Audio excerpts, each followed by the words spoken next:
Toute autre chose à présent, en vue de présenter un plan national d'action d'industrialisation du Gabon, les membres des comités de pilotage du ministère de l'Industrie ont présenté les premiers résultats du programme de restructuration et de mise à niveau de l'Afrique centrale. C'était à la faveur d'une 8e réunion du genre, en présence bien sûr d'Armel Baoulé. Les images sont de Tanguy Tsaka.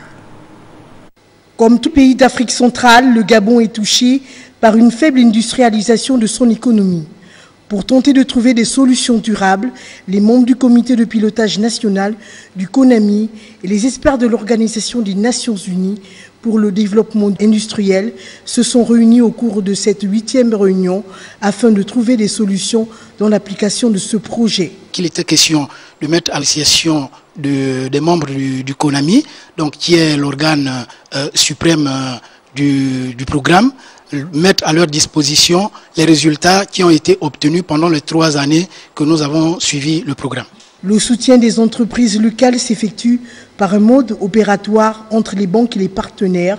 Cependant, selon les avis des experts, pour investir dans l'industrie au Gabon, l'engagement de l'État est une priorité. Ce genre de programme qui vient pour améliorer la compétitivité des entreprises et les rendre plus performantes jusqu'à exporter leurs produits, doivent être appuyés au plus haut niveau.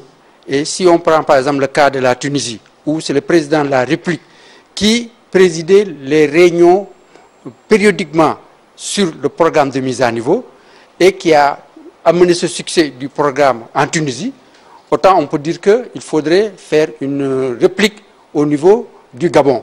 Et nous souhaiterions qu'en plus du ministre de l'Industrie, qui est le président du comité de pilotage de ce programme, puisse être appuyé au plus haut niveau par la hiérarchie supérieure, à savoir la primature et la présidence de la République.